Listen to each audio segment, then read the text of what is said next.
Une question pour vous, est-ce qu'on peut parler aujourd'hui de fascisme sioniste ? Ah bah oui, on peut. Il s'agit de savoir ce qu'on appelle fascisme.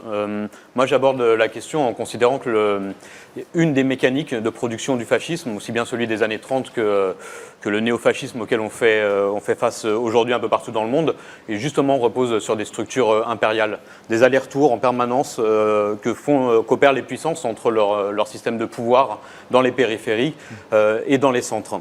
Et donc on a un accompagnement, c'est-à-dire les fascistes ne tombent pas du ciel, ce n'est pas des accidents de l'histoire, ils sont accompagnés par les classes dominantes, ils sont amenés au pouvoir pour empêcher une crise, soit une crise structurelle, soit un renversement lié à des révoltes sociales, soit à des mouvements révolutionnaires, c'est ce qui s'était passé dans les années 30.